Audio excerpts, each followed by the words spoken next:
Hi, good afternoon, everyone, and welcome to today's program. My name is Aisha Dixon, and I'm the director of the UCLA Emeriti Retirees Relations Center. I just wanted to welcome you to our program. We do these programs every single month in collaboration with the Retirees Association and the Emeriti Association. So just a few housekeeping things. I'm going to mute everyone so that we don't have any stray noises in the background, but once we have an opportunity for questions, I will allow you to unmute yourself and either type questions into the chat, or you can raise your hand virtually or in real life, and we can ask questions that way. Everything is being transcribed through closed captioning, so that way we were able to be more inclusive. We are recording this Zoom, so it'll be posted later today or tomorrow to our YouTube channel. So if you're not subscribed, I will put our YouTube channel in the chat so you can go back and watch it later. So without further ado, I'm going to turn it over to our partners, Michael Heafy from the Retiree Association and Steve Cederbaum from the Emeriti Association. Hi, everybody. I'm just delighted to introduce our speaker today, Professor Romain Wacziarg. Impossible for me to pronounce, but he's a professor, actually the Hans Hufschmid Chair in Management at the Anderson School. Professor Wacziarg's background is very interesting. Got it out of Wikipedia. He was born in Geneva, Switzerland, and grew up in India and France. Romain, you might want to give us some of your personal background. It sounds absolutely fascinating. Eventually, he stumbled his way to Harvard, where he got his Ph.D. in economics. And after working as a consultant to the World Bank and other I guess, private sector enterprises, he became a professor at UCLA with a great many interests in international economics, political economy, economic growth and development, and I suppose there's some et ceteras. His talk and his current research, or some of his current research, fascinated me. And the title of his lecture is The Historical Transition to Lower Fertility. Thank you, Professor Wacziarg, for speaking with us. Thank you very much, Steve, for this kind introduction. It's a pleasure to be here, and I look forward to this hour or more that we will spend together. And as I said earlier, I would welcome your comments or interjections at any time. If you unmute yourself. There's only 15 people on the call right now, so I don't think that would be a problem. Or you can raise your hand by using that feature on Zoom, because it's always more fun if we have a conversation more than this being a lecture. So without anything else, I guess I can start.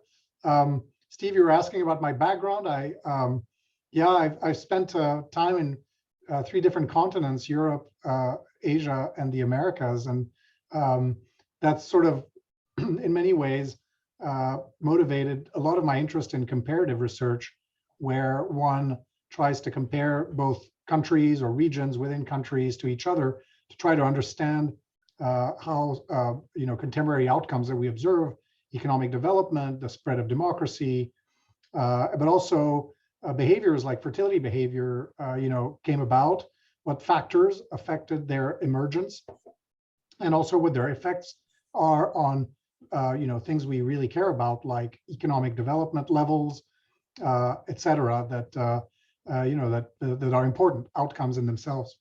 So this part of my research agenda I'm going to talk about today is looking again at a comparative, in a comparative context at the factors that led to lower fertility around the world.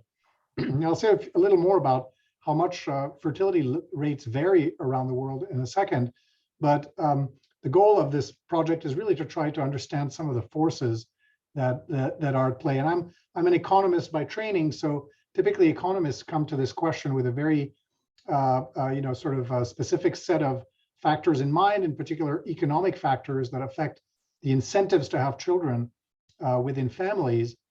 But what I've tried to do in my research was to step back a little bit and incorporate some insights that have come mostly from demographics, but also from sociology, anthropology, et cetera, and trying to understand these phenomena as more complex than simply economists would have us believe.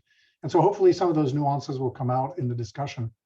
I want to start with an anecdote. So this was very much in the news recently. There were several news articles that covered recent data that came out of China about their fertility rates.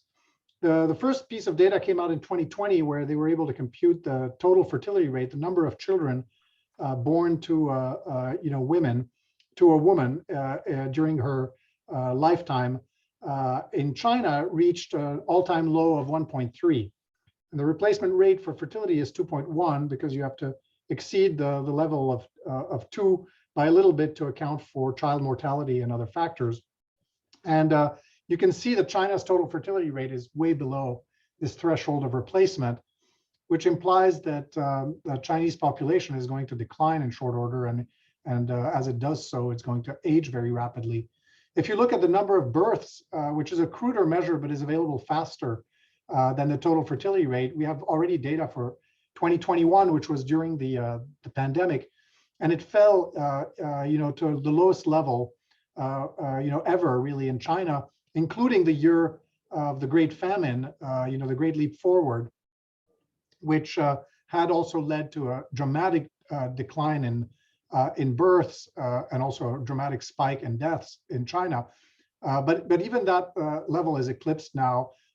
Last year, only about 10 million children were born in China. And as you can see on this graph, it's a historical low.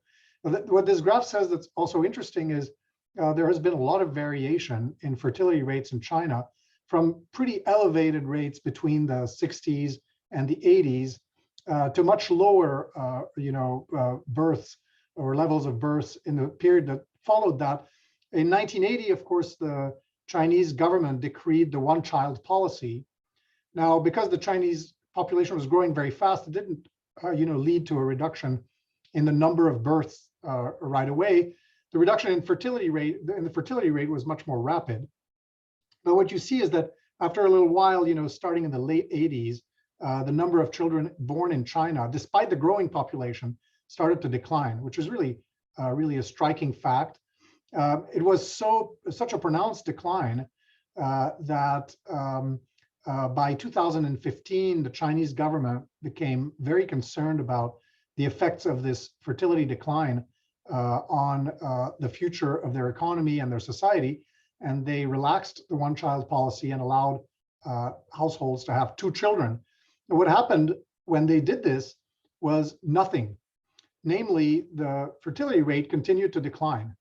And so it means that while the one-child policy was extremely binding at its inception, by the time you reach 2015 or so, people's norms had adjusted or adapted to this new situation, and relaxing the policy constraint did not lead households to have more children. On the contrary, they continued, fertility continued to decline, and it's around 1.3 now, which is a historic low, even though the one-child policy, mandated that people have one child, that couples have one child. It was exceeded because there were exceptions for some minority groups and exceptions in general also for the Han Chinese majority. That meant that China was basically around 1.3, 1.4, but far below replacement levels, and so that's a fact there. So some of the things that you might ask about this is, what explains the trends in fertility that we see in China? Can we use insights from history to answer, what explains these trends, and also form expectations about what's going to happen in China in the future? Are they going to be able to get out of this predicament where birth rates are so low? And then, of course, the last thing that you might ask, which is probably the most important question, is what are the likely economic effects of reduced fertility? To understand policies that could address this problem, you need to understand the causes, but then there's a whole issue of the consequences as well that I hope we will have time to talk about, toward the end of today. So really, the way I want to organize things is I'll first talk about the worldwide demographic transition, sort of in a historical context. In fact, I even have a graph that goes back to 1600. I want to talk about the onset and the diffusion of the modern fertility transition, namely the one that started in the late 18th century in France. And for that, because it started in Europe, I want to focus really a lot on the case of European regions and how both it appeared in Europe, but also how it diffused across Europe, to the point now that virtually all of the countries in Europe not only have undergone this historical fertility transition, but they now have fertility rates that are at historical lows, comparable in many cases to the ones I showed you for China. Through, of course, a very different mechanism that didn't go through a forced policy of having few children, but nonetheless, they're the same outcome. And then if we have time at the end, I've prepared just a few slides that are very speculative on the economic and social effects of falling fertility, and I'm sure you'll want to debate it. The biggest effect, of course, of falling fertility is that populations tend to age much more rapidly. And that has a whole host of fiscal and growth effects that we could discuss and talk about, and that we're maybe already seeing in the US certainly, or in other countries in Europe as well. So here's a sort of a whirlwind tour of fertility rates around the world. If you take the European Union, which is what I'm going to, Europe is what I'm going to focus on the most today, because that's the subject of my historical research. In the EU, there's 1.5 live births per woman. That's 2019 data, the latest data that I was able to find. France, among those, had the highest total fertility rate of about 1.86, so not even replacement, so it's below replacement. Romania was next. I'm not sure that's all that relevant. Sweden and Ireland came after that, and the lowest total fertility rates were in Spain and Italy. They're around 1.2, 1.3 in terms of the replacement rate. So the Italian population is actually already declining in numbers in absolute terms, because this has been going on for quite a long time. I was just talking to Steve earlier about he was mentioning fertility in Japan. In 2019, fertility in Japan was again close to the levels that we see in Europe. In China, I just mentioned, was 1.3, and all these countries are experiencing very rapid population aging. Of course, there's variation around the world. So there are regions of the world in which the fertility rate is much higher. Some parts of Latin America, particularly in Central America, some parts of South and Central Asia, in particular, Central Asian countries have very high fertility rates, and mostly the highest fertility rates in the world right now are in Sub-Saharan Africa. So for example, the country in the world with the highest fertility rate is Niger, where each woman on average has almost 7 children during the course of their life. In Sub-Saharan, and that's an average, of course. So, and Sub-Saharan Africa overall, they're around 4.7 to 5 births per woman. And if we have time at the end of today, I'll show you an animation. So what's nice with demographics is that it's got a lot of inertia. So you can do projections into the future under the assumption that this behavior doesn't change very much. And what you will see is that the projections are that Sub-Saharan Africa will actually become the largest continent in terms of population over the next 100 years or so. On current trends, of course, that could change if Sub-Saharan Africa experiences a faster demographic transition than is assumed. But nonetheless, there's going to be a massive reshuffling of where the big population centers are. The main location that will decline is Asia, and that's due largely to the fact that China, and to a lesser degree India, are going to go, are going to be projected to be well below replacement levels as well. So as you can see, there's still many countries that have not undergone their fertility transitions. They're a minority of the world's countries, but this variation begs to be explained. What are the factors that explain these different trends? So this is I'm going to show you 2 maps here. This is the map of the rate of population change around the world, and you can see, this reflects the discussion, the comments I just had. Central Asia, Sub-Saharan Africa, very, very high rates of population growth in the last decade. And if you overlay with this map, a map of fertility rates, it's pretty much the same thing. So my light just went off, so here. It's pretty much the same thing, fertility and population growth. Of course, mortality factors in there, but most countries around the world have undergone the mortality transition. There's still, of course, differentials in mortality, but they don't drive differences in population growth quite to the degree that they could in the past. And so really what you're seeing is that the fertility map is the same as a population growth map. And I can toggle between the two so you could see how similar they are to each other, but they overlap almost perfectly. And so when we're talking about trying to explain fertility, what we're really talking about is trying to explain the number of people that a country is going to have, because that's what drives it. There's variation across space that begs to be explained, but there's also variation in time that we want to better understand, and that's mostly what my research has focused on, although it's focused on both. So here's a set of dates. They're actually not perfect. There's a lot of competing sets of transition dates for fertility that scholars have put together. This is one set that has the attractive feature that it is worldwide, and it covers pretty much all of the modern countries in the world. And it attempts to look at changes in fertility rate that are significant. So the typical definition is when the fertility rate falls by 10%, scholars code the country as having had a fertility transition at that time.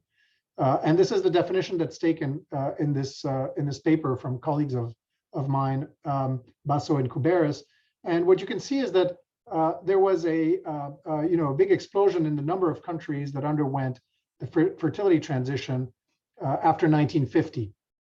And you can see that gradually after 1950, you have more and more countries having gone through this phase of having fertility fall by more than 10%. And basically, we're at a stage where practically every country has crossed this threshold now, with just a few exceptions. It's just that they crossed the 10% threshold, but they still have a lot of countries still have elevated rates of fertility. And what's interesting about this is the earliest one, which I highlight here in red, and that is France. In fact, this date for France, which is 1830, comes from a book by Colin Watkins. And Susan Watkins, in fact, is at UCLA now. She spent most of her career at Penn, at the University of Pennsylvania, but she is now at the population center here. And in her book with Ainsley Cole, which is a big classic on the fertility transition in Europe, they gathered huge amounts of data on when different regions of Europe went through their fertility transition, and they found that France was the first. And this has caused lots of scholars to go back and look at the French data in more detail, because it begs the question of why was it France, and something I'll talk about in a minute. But by everyone's account, this date of 1830 is about 50 years too late for France. And in fact, most accounts of the French fertility transition now, including some by some of my PhD students, myself, we've looked at a single village with Guillaume Blanc, who is one of my collaborators and a PhD student at Brown, but that I'm advising from UCLA. All indications are that the fertility transition in France started before the French Revolution, or just around the time of the French Revolution. I'll say a little more about that, in a minute, unless you interrupt me now. But it's significant because France appears to be sort of the frontier when it comes to fertility, even though it was by no means the frontier when it came to other manifestations of economic modernization.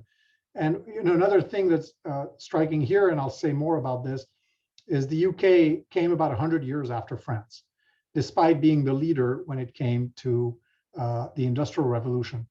And so it's interesting that these different manifestations of modernity, fertility, the fertility transition and industrialization, occurred in different places at vastly different times, and not necessarily in the same place. So more on this in a minute. Now, if you look at the actual data on fertility transitions around the world, so this is the world crude birth rate. It's not exactly fertility, it's the rate of births per 1,000 people. It's overlaid with the death rate also, which is the orange line here. What you see is that roughly until around 1900, the crude birth rate was between 30 and 35, with some fluctuations linked to things like wars and things like that. And then it started to decline during the interwar period. There was this surge that occurred after the Second World War, known here as the baby boom, and then a decline, known in the US, but of course it was a much more worldwide phenomenon. And then there was a decline until, this data stops in 2017. And then you have a projection for where the birth rate, will go over the next 100 years or so. And it continues to decline according to most estimates. And these are, very credible. It's very hard to see what's going to change the trend worldwide. Other interesting things on this graph is the orange line. It's kind of interesting to see the huge spike in the death rate during the Second World War, which is where my arrow is here. And then this increase that's projected to occur here, which is due to the aging of the population around the world, which is expected to lead in short order to a reversion to higher death rates around the world. And that's a natural consequence of aging, of course. So this is from a paper by Jesus Fernandez Villaverde and his collaborators that has looked at the fertility transition around the world, in a historical context. But what I want to do is to talk about the fertility transition in Europe, focusing really on the 19th century. And why do this? There's several reasons. One is it's the place where the fertility transition first occurred. The US was a different case, and we can talk a little bit about it.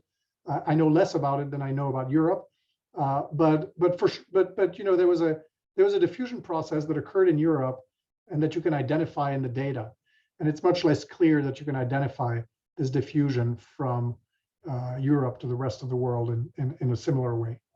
So now I'm getting to the stuff that I've been doing over the last few years, trying to better understand the fertility decline in Europe.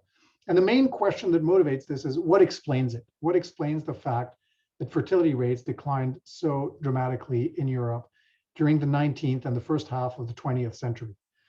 And a common view that you read about, particularly in economics, is that the decline in fertility was part of economic modernization, namely higher income per capita, productivity, the accumulation of human capital, the reduction in rates of illiteracy that lead couples to change the fertility behavior. The oldest argument for this was due to Gary Becker, an economist at the University of Chicago, who argued that when people earn more money, the opportunity cost of having children rises because you have an incentive to have fewer high-quality children that you educate a lot, rather than a lot of children that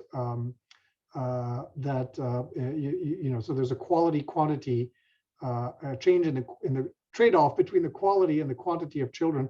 It's better to have fewer highly educated children that can take advantage of higher market incomes and opportunities, rather than a lot of children that have low levels of education.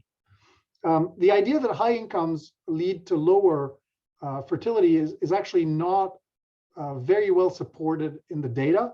What is very well supported in the data is the notion that education leads to fewer children, and in particular female education.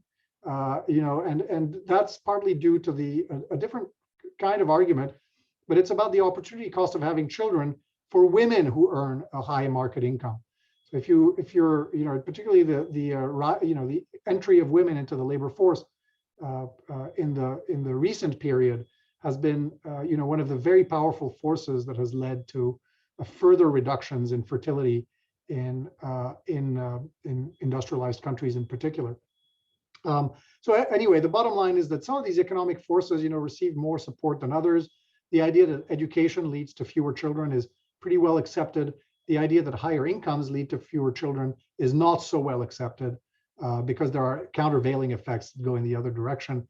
In particular, you might be able to afford more kids if you have higher income. At any rate, this is a common view, but it doesn't mesh very well with the historical experience of European societies.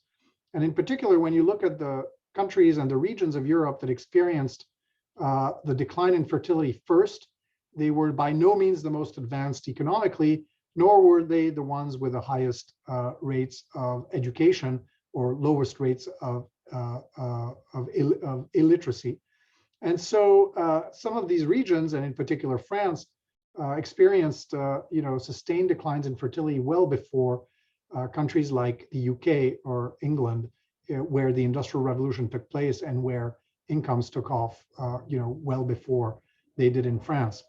And so as a result of this, it's sort of a puzzle, what caused and what explains the diffusion of new fertility norms in Europe. And that's sort of where we come in with my co-authors trying to explain that. So let's say a few things that were new in Europe in the 19th century before I get into the meat of the explanation. The decline of fertility is actually not a new phenomenon historically. There was already in Europe a pre-modern decline in fertility that occurred during the Middle Ages. And that was largely due to the postponement of marriage at that, in that period, and other ways to reduce fertility during marriage, but irrespective of the number of children. So for example, if you continue to breastfeed for a very long time, that reduced the probability of becoming pregnant again. And that's a well-known biological fact. I guess some of you who are scientists know this better than me. But therefore, prolonging breastfeeding is a way to reduce the total number of children that you will have over that a woman will have over fertile years just by spreading them. So you get married later, and then you spread children through breastfeeding, and you end up having fewer children. That was called the European marriage pattern. It was also a European invention. It occurred in the late Middle Ages. It vastly predates, of course, the period that we're looking at here, but it existed. It's only in modern times that people started to significantly reduce their fertility significantly within marriage, adopting what's called parity-specific forms of fertility limitation. So what parity-specific means is that you seek to have a certain number of children, and once you have reached this number, you will stop having children. So how, so in other words, you will start to practice fertility limitations after you've achieved your goal. You're looking for some sort of objective number of children. And what's interesting is that this opens up the possibility that the appropriate number of children, or the sought after number of children, was a social norm and became sort of something that was accepted in society. Having fewer children, having more children was the subject of social pressure between households, and that's sort of the story we're going to tell. But another thing to note about this is, what is the method by which people achieved the desired number of children? There was some forms of contraception, mostly based on withdrawal and calendar methods. They were very widespread and well known. We don't think that what diffused in Europe were the contraceptive methods themselves. There was the introduction of the condom, at one point, which occurred in England, made with sheep's guts, the French still refer to the condom as the English riding coat. That's the term that is used in France. What's interesting is it was not a French invention, and once again indicating that it was not necessarily about the technology to have fewer children. What we see in the data is, in terms of reduction in fertility, was not about not knowing how to have fewer children. Is most likely about wanting to have fewer children as a sort of a cultural norm. And another thing to note, there's also we could talk about abortion as a way to limit the number of children as well.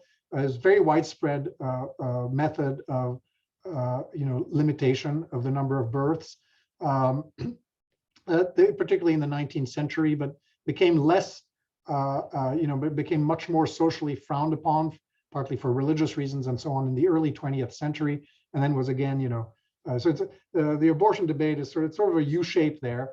We don't have much to say about any of this. People found ways, for sure, even starting in the late 18th century, to have fewer children, and that's all that really matters for us. But the novel behavior was this parity-specific parity-specific limitations and the fact that they involve different norms of behavior, that it became acceptable to seek to have not the maximal number of children that you could possibly have, but to practice some form of limitation.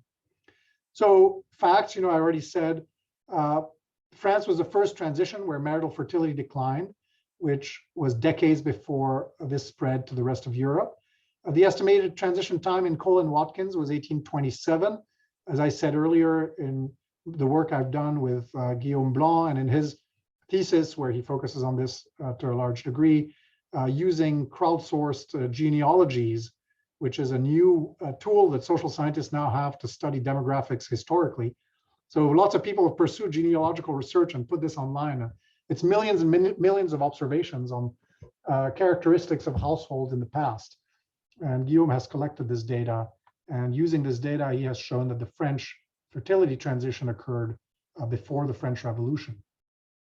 England followed much later, I say at least a century later. And in fact was by no means one of the leaders even within Europe in terms of the fertility transition.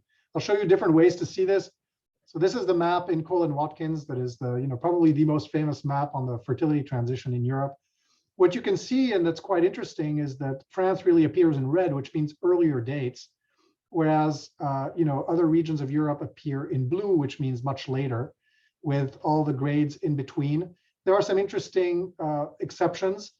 Southern Hungary, for some reason, seems to have experienced an early transition that didn't materialize in the sense that it didn't diffuse to the rest of Europe. Latvia is another place that had a relatively early transition. Another source of interesting variation is that even within France, you can see some variation across regions. So in particular, in the south, in the Provençal region, speaking regions of France, you tended to have later fertility transition dates. And in Brittany, and especially along the linguistic border between Breton and French, you tended to see, delayed reductions in fertility, substantially delayed, probably by about 100 years compared to the core, which, where did it start in France? The consensus is that it mostly started in Paris and the region around, and also in Bordeaux and the region around Bordeaux. There seems to have been two places in France that, where we can detect the earliest transition to modern fertility norms. And then, we're going to argue this spread around Europe. And if I were to zoom into this map, you would see some interesting facts. For example, you would see that the Flemish-speaking parts of Belgium adopted modern fertility norms later than the Walloon parts of Belgium, which speak French, of course. You would also see that the Catalan-speaking regions of Spain, where Catalan is sort of, culturally sort of in between Spain and France, adopted their fertility transition somewhere in between when France did and when Spain did. Similarly, you'll have some regions of Switzerland that are French-speaking that adopted the fertility transition sooner than the regions that were German-speaking, which often surprises people, but it's a fact. And so there's interesting variation which we're going to exploit within countries and between regions. In fact, we're really not going to look at the between country variation at all. We're only going to try to explain regional patterns here.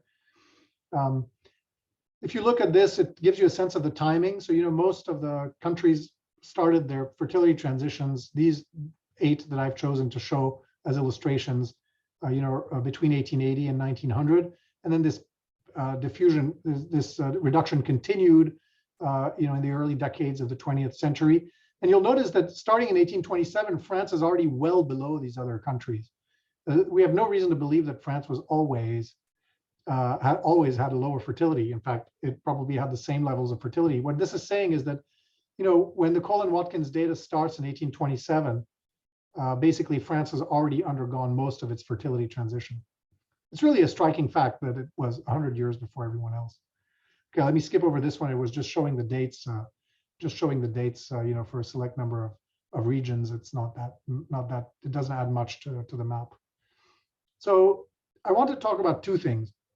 One is explaining the onset of the fertility transition in France, and then explaining the diffusion of this behavior, of this new behavior to the rest of Europe. And we have lots of reasons to believe that it's not like the fertility transition was invented independently in all of the regions of Europe that I just showed you, but that it in fact diffused from France to these regions to a large degree.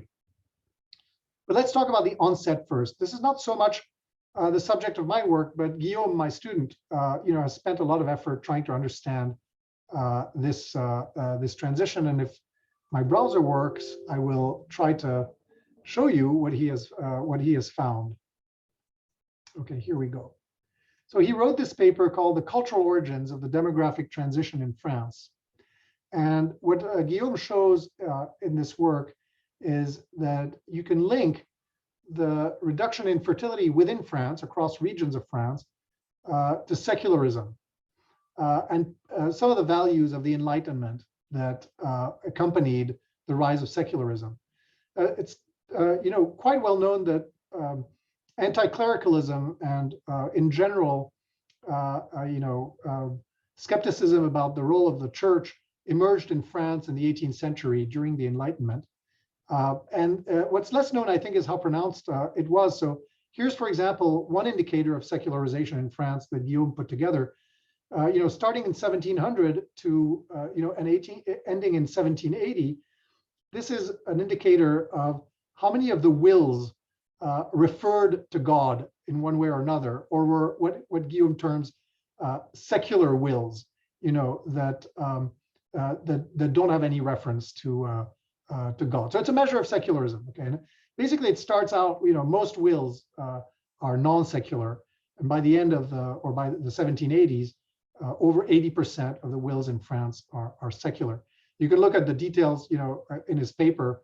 They're fascinating details to be coded. Another indicator that Guillaume uses is that in 1791, the revolutionaries in France, in the wake of the French Revolution, asked local priests to take essentially a vow of allegiance to the Republic, or a vow of allegiance to the revolution. And some of these priests agreed to, basically, swear fealty to the revolution, and others refused. The ones who refused were known as the refractory clergy. They were unwilling to repudiate the Pope, is the way I would put it. And we have data on which priests of which villages, in other words, in which parishes, the priests refused to take the oath of allegiance to the revolution. And when you try to explain the transition date of French regions, there's about 85 such regions in Guillaume's data, you can predict how late the fertility transition occurred as a function of whether the priests in those regions were predominantly refractory, or whether they were they agreed to align with the goals of the French Revolution. And what you see in particular is the higher the share of the refractory clergy, the later you had your fertility transition. So this is a proxy for how strong the role of the church was in that local place.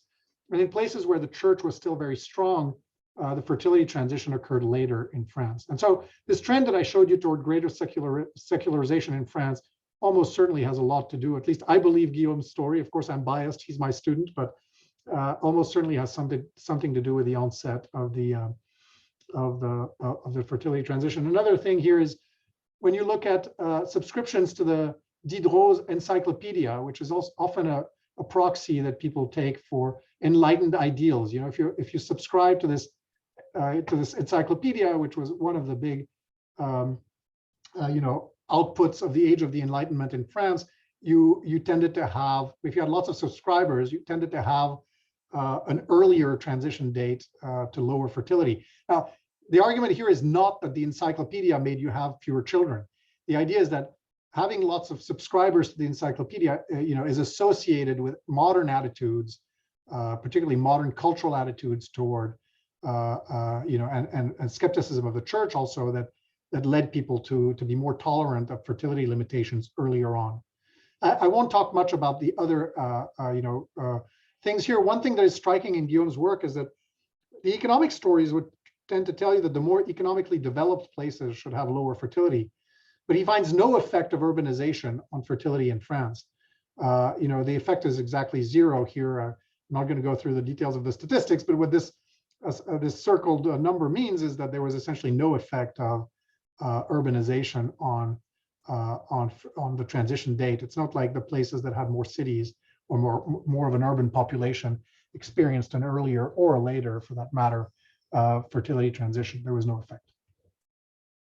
Okay, so this was for the onset, and it tells you a little bit why it is that it occurred in France first. And it occurred in France first partly because it was one of the countries that had the Enlightenment, that experienced the Enlightenment, and the Enlightenment took a very specific form in France, which was more pronounced skepticism of the church than perhaps in other countries like Italy, England, Scotland, etc., that experienced also the Enlightenment. But what's, in my view, more interesting even than explaining the onset, because the onset really only happened once, is to explain the diffusion. And that's what our paper, my paper with Enrico Spolaore, who's my oldest collaborator, not because of his age, but because of the number of years we've been working together, which is going on about 25 years now, 27 years even. And we've written numerous papers together, and this is the latest one to come out as a publication. It's not yet out, but it's already in proof stage. So if you want to read it, it's on my website, and it's called Fertility and Modernity. And what it tries to explain is explain the diffusion in Europe. And what I already mentioned when we looked at the map was that there's really strong evidence that the behavior that the French invented spread more quickly to groups who were culturally and linguistically closer to the French. So I mentioned the Walloon Belgians and the French-speaking parts of Switzerland and the parts of Spain that speak a language that's more closely related to French, namely Catalan. But you can also look at within France, the places that didn't speak French and were not that close to the French core, like Brittany, experienced much later transitions. And that's going to be our story. The idea is that linguistic borders really matter, not so much because of language per se, but because language is associated with a whole host of other traits, cultural traits that made the propensity to adopt the French behavior more or less pronounced. So here's a quote from Lestege, who's a demographer with whom I sometimes correspond, is still very active in the literature. He wrote, the early adoption of fertility control stopped at the language border. Not only did Flemings and Walloons who lived as neighbors in this very narrow strip along the language border fail to intermarry to a considerable extent, but they also did not take each other's attitudes toward fertility. As a result, two separate diffusion patterns developed in Flanders and Wallonia. And that's one of our examples that drives some of the effects that we have in our estimates. Okay, so I can't seem to make my slides advance. So let me just, okay, solve that problem. Okay, this should work. So what's our hypothesis? So our hypothesis is that the barriers to the diffusion of the French fertility norms should depend on cultural and historical distance between the innovator, in this case France, and the adopter of the innovation, in this case the other societies around Europe. So we're going to use linguistic distance to capture cultural and historical distance between societies of Europe. We're not saying that the language alone explains the diffusion. It's a proxy that's meant to, once again, capture a wide range of cultural differences. And we're going to use the data that I showed you on the map, the Colin-Watkins data, to study this. There are 771 regions in that data, and we have periodic observations on these regions' fertility rates for a period of almost 150 years. It starts in 1830 and it ends in 1970. Okay, so, but of course, by 1970, everything is over. Okay, so the main period we're going to focus on is the period around the end of the 19th century. So here's a map of the historical languages of Europe. So we've digitized this map, and we have used it to calculate the linguistic distance that exists between different regions of Europe. And we argue that this linguistic distance is a proxy for the cultural distance that exists. So how do we do this? So just very quickly, just to take an example, if we want to characterize the distance between Paris and Madrid, we're going to take the classification that linguists have had for langue d'oil, which is the French, modern French, or the version of French that was spoken in northern France or in the region around Paris. And we'll compare it to Castilian, which is the version of Spanish that is spoken around Madrid. And what you see is that these two languages share a lot of linguistic nodes together. They're both Indo-European languages. They're both Italic languages. They're both Romance languages. They both belong to the Italo-Western group, the Western group among the Italo-Western group, and then the Gallo-Iberian group within the Western group. So they share, 1, 2, 3, 4, 5, 6 nodes in common, but then they start to split apart. And you can see that while Spanish is Ibero-Romance, France is Gallo-Romance, and those are different linguistic groups. And therefore, we stop there. These two languages have 6 nodes in common. 2 more distant languages, for example, Basque and French, would have no nodes in common because Basque is a linguistic isolate. It's not even part of the Indo-European group. And therefore, you would have a maximum linguistic distance there, which would be, they have 0 nodes in common, so their linguistic distance would be 10. Here, the Spaniards and the French have 6 nodes in common, so their linguistic distance would be 4. Okay. So what happens when you try to look at the relationship between linguistic distance and the date of adoption of the fertility transition? Well, you're going to see that the places that have high linguistic distance to the French have adopted the French fertility norms much later than those who do not have such a high linguistic distance to the French.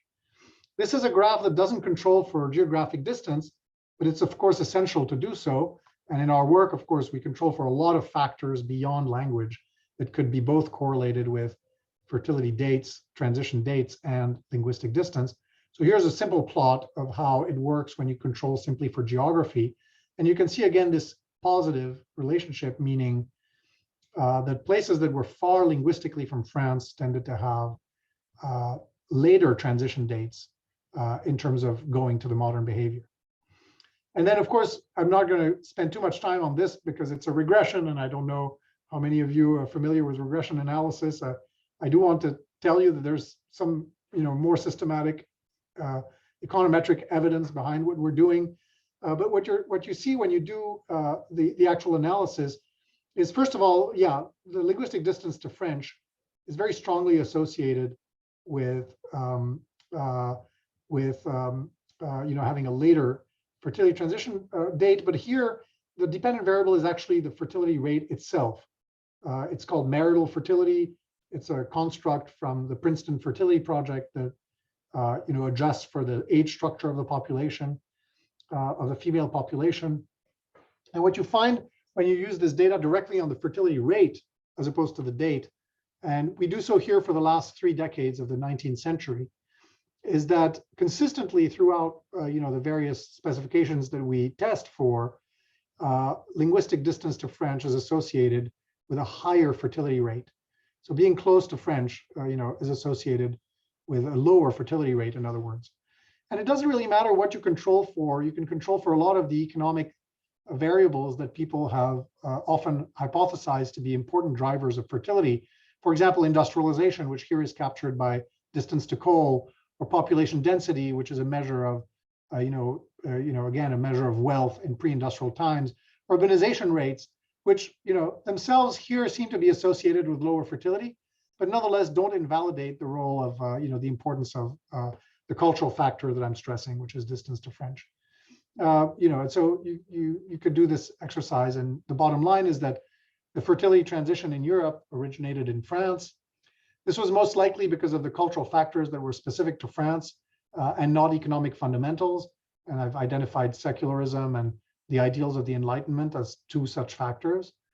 It was then followed by a process of diffusion to the rest of Europe, where the French norms gradually, made their way across the regions of Europe. Culturally closer regions adopted the French norms sooner and to a greater extent than culturally more distant regions. And economic variables played a role too in the expected way, namely, urbanization rates did, and literacy rates, et cetera, did predict the extent of fertility levels, but it seems to be a separate process than the diffusion process, the cultural diffusion process that we're documenting here. And then these cultural and economic stories, I would say, are more complements than substitutes. I think there's quite a bit of evidence that some of the economic forces particularly female labor force participation, have played a big role in the reduction of fertility we've witnessed in the second half of the 20th century. I think for the onset and the early diffusion of the historical fertility transition, these variables are less powerful in predicting what happened, and they fail utterly in predicting what happened in France, because France was not one of the early modernizers. In fact, it was a late industrializer in Europe. And so I think, if you have a view that these cultural factors for both the onset and the diffusion are important, then they help explain, I think, why pro-natalist policies, particularly policies that many Western European countries have pursued of trying to subsidize large families, have by and large failed. And they've certainly failed to get these countries to bring their fertility rates back up above the level 2 or 2.1, which is the replacement level. And another thing I would point out, going back to the Chinese example that I gave, at the start, is that it may also explain why China's relaxation of the one-child policy did not lead to an increase in fertility rates in China, mainly because the coercively enforced law of one child ended up being accepted as a social norm within Chinese society. And I think there's lots of indications of that. When all of your neighbors have one child, or 1.3 children, as is the case, you'd be deviating from the social norm if you started to have many, many more, and people stuck basically to the new norm. So these norms are very sticky. It's hard for them to change very rapidly. France, underwent some transformations in the 18th century that allowed it to change its norms, and it adopted this norm 100 years before everyone else. With about a 100-year lag, this thing diffused gradually throughout Europe, and it's extremely hard to change that. Afterwards, it would probably take, on the order of decades, if not centuries, to revert to higher levels of fertility. And these policies, they're meant to occur and operate at very short horizons, maybe, 10 years or so, and 5 to 10 years, and it's not really working, or it hasn't worked so far. So I think I might stop here so that we have more time for discussions. I prepared just 4 or 5 slides on the social effects of fertility. I'm happy to open it up. I can see that there are questions in the chat, so I don't know how should we proceed, Steve? So there's a couple questions there. Unmute. Oh, Raisha. I'm not on mute, am I? No, you're not. Okay, so there's a question about, are the studies being conducted on similar research in the US or Southern or Central America? Yes, so the case I know the best is the US, because the US had a relatively early fertility transition too. It was in the early decades of the 19th century. It was later than France. Very hard to find indications that it diffused from France. I don't think that that's a reasonable thing. It has started mostly in Massachusetts. So there's a literature on Massachusetts and why fertility rates started to fall in the early 19th century in Massachusetts.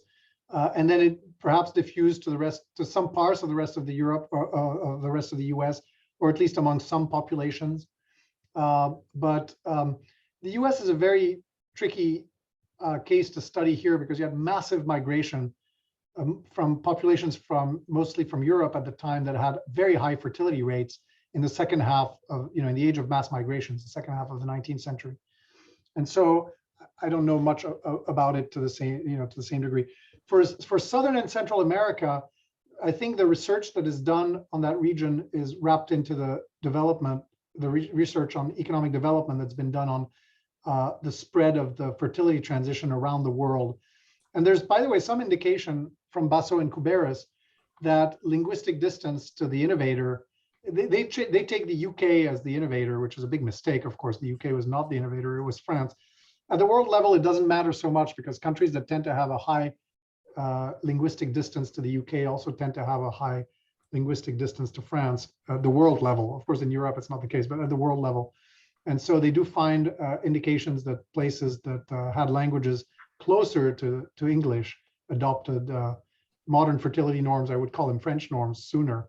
And that includes Latin America, where, of course, most people speak Spanish. So that probably facilitated the diffusion of Spanish or Portuguese facilitated the diffusion of fertility norms from Spain and Portugal to Latin America. I would observe Spain and Portugal were relatively late adopters of the fertility transition. I believe I have the number even here, and we can take a look at it. And so that might explain why, there was no process of diffusion that was so rapid to Spain and Portugal. Yeah, so Spain was 1920, as you can see here, and Portugal is dated as 1916. So by the standards of Europe, these are very late transition dates, 3 or 4 decades after the UK, for example, or after England. So there's another question, and it might be the slide you were just on. Are there any studies being done in Arabic nations?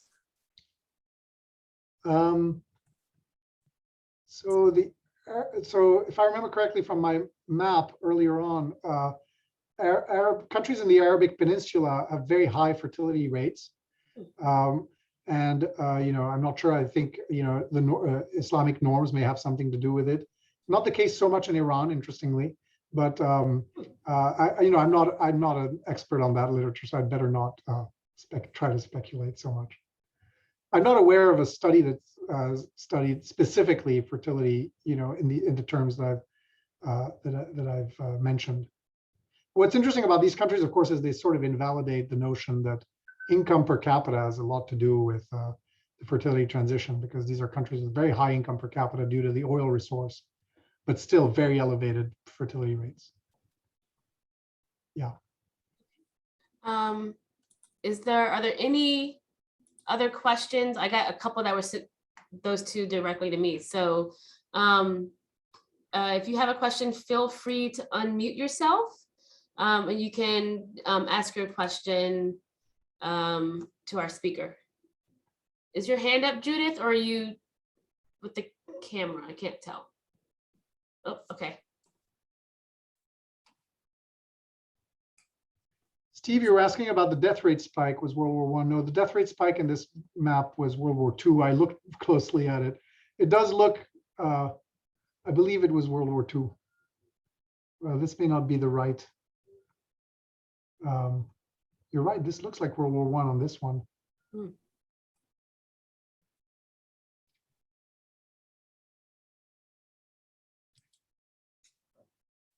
Huh. Okay, I'll look into it, but you're right, it looks right. That was a spike in death rate, you said? I just want to make sure I'm following. Yeah, that's the orange spike here that you see on this slide. I mentioned during the talk that it was World War II, but I think it may be World War I. Okay, we have Judith, you have your hand up. Can you unmute?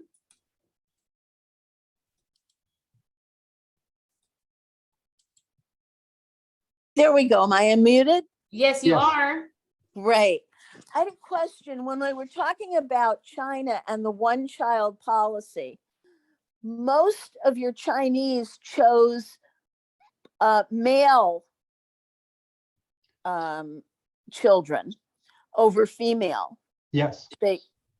That would obviously make a difference in the fertility rate for probably a generation or more to come. Is that the case? Yeah, I mean, I think the sex ratio imbalance is a big issue. I haven't discussed it here, but the one-child policy did lead to an even more unbalanced ratio, because of the preference for boys. This has huge ramifications also for the marriage market in China. It makes women much more valuable on the, what the economy. By the way, this is not a term that I coined, in case you're scandalized by my use of the term marriage market. It's a common term among economists, which shows you how backward we might be still. But what it means is really that when you're seeking a spouse, there's a scarcity of women, and so the value of women, because of their relative scarcity, rises dramatically, and so they can have that. Partly feeds into a higher social status. We saw something similar in the aftermath of the First World War in France. My colleague Ran Abramitsky at Stanford has done a study of this, where a lot of French young men had been killed, and so there was a way for so that raised the status of women, and it made them. It created a lot of social mobility. Women were able to be more picky and choose higher status men as a result of that. And my colleague there studied the effects of that on French society. And I think something similar is happening in China. It also will, could depress birth rates for a long time to come if there's not enough women to bear children. Yeah. Then I had one other question. I know that in a lot of the Islamic countries, you've got a lot of single men who cannot find brides because they either are poverty stricken or there aren't enough women to go around. And of course, a lot of people in the upper class have multiple wives, which also takes away from the females available. But I know that there's been a lot of immigration to France and other European countries where they're marrying European women and having multiple children. Would this also affect the fertility rates? I suppose it would, but I'm not sure it's quantitatively important. I mean, it has not led to major changes in fertility norms. The whole issue of how immigrants converge to local fertility norms is a fascinating one. I had a student, Andrea Di Micheli, who wrote his thesis a few years ago about this subject. He looked at immigrants from Europe into the United States, and he showed that the fertility norms of their regions of origin had an effect on their fertility behavior in the US. In other words, if you were, first and second generation immigrant from a European region that had a high fertility compared to US fertility rates, you tended to have higher fertility even as an immigrant in the US. So I'm sure these norms are sticky, but he also found that after a couple of generations, these effects went away, partly, as you suggest, because people intermarry with, with people who have very different fertility norms and things get averaged out. So I don't think that you can detect these effects. And I do believe that the norms brought by migrants influence their fertility behavior where they end up, which, by the way, is also another test of the power of cultural factors in fertility. But it tends to go away relatively quickly when it comes to immigrants. And so you don't see a big effect on total fertility rates. Okay, thank you. Another question just came in. They are interested in national financial implications of fertility decline. For example, social programs that rely on working generations paying for retired generations, and what alternative funding mechanisms might be considered to accommodate a non-replacement fertility rate. Okay, thanks, Aisha, and thanks to whoever asked the question. This was actually what I had planned to talk about at the end in the third part, and I sort of cut that short because I preferred to have a conversation. But since it's being brought up, let me show what I'd written there. So the main effect, of course, of lower fertility is that you get an aging population. So this map codes, the darker colors are places with a greater proportion of the population aged 65 and older, and it's the mirror image of the fertility map. So there's two reasons for aging to occur. One is longer life expectancy, and life expectancy has been rising, and the other is fertility rates. Almost all of the variation in aging is due to the latter effect, in other words, the fertility rate. So this is why we should care about this ultimately, because countries that have low fertility rates have very rapidly aging populations.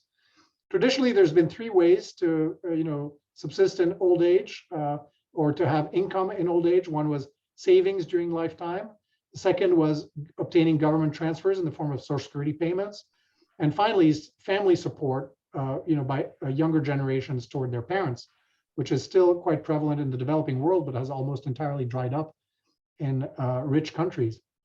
And so if you talk about the first two, they have dramatic consequences on the future of our economies, because the savings can go two ways. In the early phases of aging, people are actually accumulating more for retirement, and so that can lead to a glut of savings. You'll have more savings, more capital to finance productive activities. As these retirees retire, as the baby boomers, in particular in the US, start to retire, they will start to draw down these savings in order to finance their consumption. And that can have bad effects on economic growth in the long run as they do this.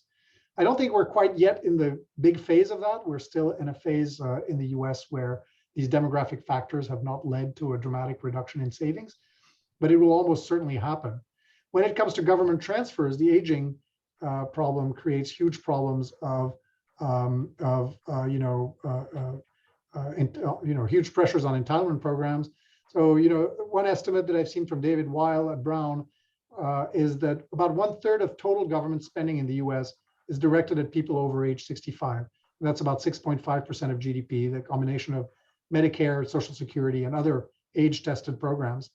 And so, as the population ages, this fiscal pressure is going to increase as well. And it's going to pose real questions in terms of where are the taxes going to come from. Ultimately, the benefits can get less generous or the taxes can get higher. But there's no other solution in the long run for dealing with these entitlement issues. I had more elaborations on this, on the size of the unfunded liabilities in the US, and we can talk about them more if you'd like.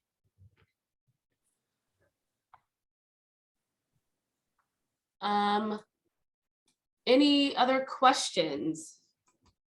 And Steve, we can hear you. Yeah, but I can hear you. Okay. but I didn't know that you could hear me. I'm typing away here because I can't regulate anything. And it's a consequence of the closed captioning. It's nothing I do. It just happens during the to the Zoom thing. But nothing happened here, but maybe we can hear you just fine and we can see what you're saying. But Romain, I find this fascinating, and especially this last part on the impact. It's our children that we're doing this to, and they're the ones who are going to be financing us, either directly by paying for our old age or by paying higher taxes to finance the older population that they're going to keep from destitution. Yes, I think there's several solutions.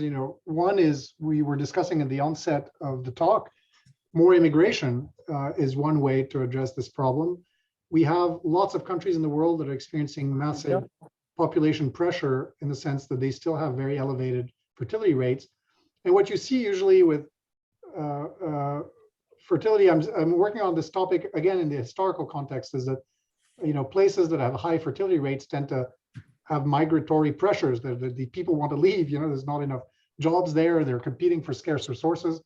And where do they want to go? Well, typically where opportunities are plentiful, which are places with less with a high demand for workers, and that's going to be the rich places. So I think immigration will have to be part of the mix of a solution.